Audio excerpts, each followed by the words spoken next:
Jay, you talked quite a bit yesterday about the defensive side of the game. I just wonder on your inner slot in particular, kind of that area in front of the net, what quality needs to be in your game to make sure that that specific area gets tidied up a little bit? Well, I think on the defensive side of things, you want to make sure you're taking care of the heart of the D zone, or as some teams call it, home plate. Others call it the heart. But you want to make sure that if you're going to give up chances or shots, that they're outside of that area. And I think the first thing is you want to make sure as you're coming back into D zone that you stop in that area and protect that area.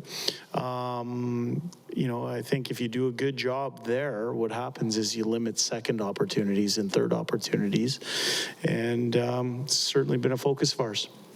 Is it about that being a miserable place for opponents to go? Is that part of the equation, and is that part of what your group needs to work on, or what do you think of that whole? You're asking if we can be harder in that area, and I do think that we can play with more authority, specifically in the area around our blue paint. That's not on one person or one position. That's a team-wide mindset that I do think we can improve at for sure.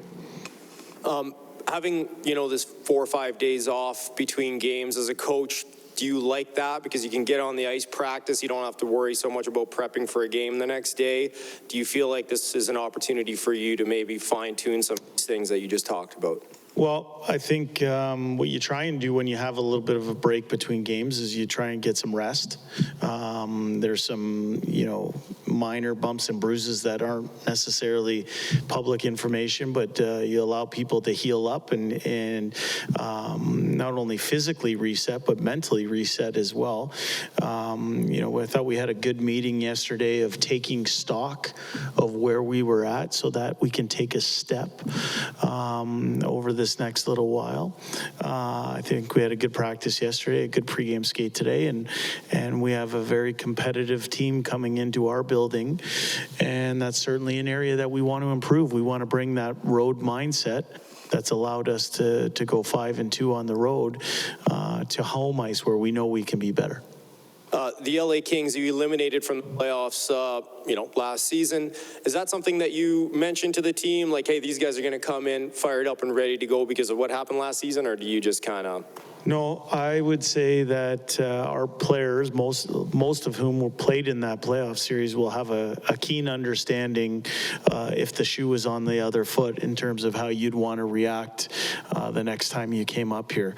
What I go to is the fact that this team is in front of us in the standings, that we have a great opportunity to improve our play at home, and that starts against a very game Los Angeles Kings team tonight. You talked about, just go back a bit, about you had a meeting to sort of take stock of where we're at. Mm-hmm. Much can you let us in on what a coach talks to his players about, like under the heading of taking stock? What does that mean? Well, I think in my answers in the media over the last 2 days, you have a pretty good understanding of where my thinking is. I'm pretty open with where we're at. Nobody in our organization runs away from the fact that we feel we can play better. We don't think we've fired on all cylinders. We don't think we're yet at the level we know we can get to. And so in terms of areas that we want to improve or take stock with, I've talked about them ad nauseum over the last 2 press conferences here. You said at one point early in the season that an old coach or someone you spoke to said, sometimes early in the year as a coach, you got to look away. But we're past that, I assume. Is that an early season thing that has a shelf life? Yeah, I think there's an expiration on patience with that type of thing. Like you said, we're getting into the middle of November here, close to the U.S. Thanksgiving. We are, in a battle with other teams around the league. And if you're watching the league, I think you're seeing very few teams have separated, but some of them have. What I think is important is to continue with the mindset to get better, to address areas of your game, to take small steps along the way, and find ways to put wins on the board. And you do that over time. the teams that are better at that are the ones that are going to start to like where their record's at. I think there's been good parts to this young season, but we're searching for consistency, and we know we can be better. Jay, just wanted to ask you about Evander Kane.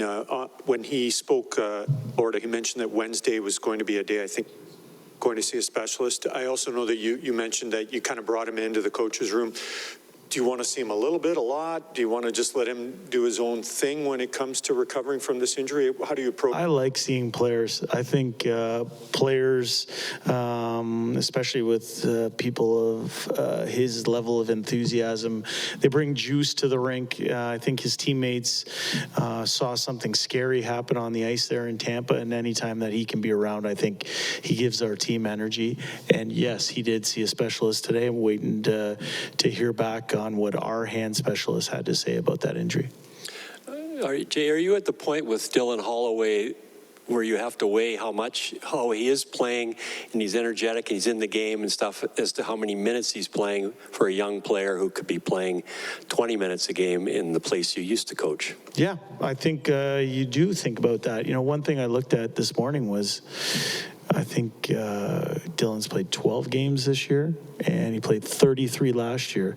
So he hasn't even played a full season as a professional yet. So you have to exercise a little bit of patience. You know, I think there's been good moments that he's had, and then moments that were learning or teachable moments for a young man in the best league in the world. I think Dylan's going to be a good player for our organization for a long time. And, you know, we're looking for him just like everybody else, just like I told Mark, looking for him to get a little bit better each day here and stack good days on top of good days. And as I said, everybody's very bullish of where Dylan's at. Are the teaching moments easier when they're defensive mistakes, like giving the puck up in the neutral zone as opposed to, I wish you shot the puck more?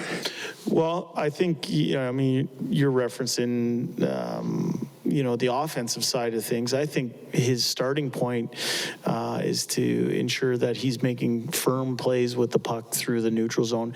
You know, for a young guy, he's turned a few pucks over in the neutral zone. They've ended up in the back of the net. That's just the way it went for him. He's not the only person that turned a puck over, but they ended up in our net in those situations. I think he's learning the capabilities of other players in this league, the way teams play in this league, how tight it is.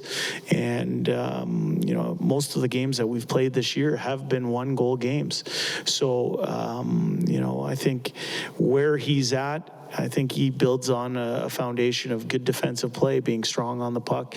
I think the offensive side of things take care of itself for him. Just one last question on Evander. Would gloves that are not shorter have helped him there?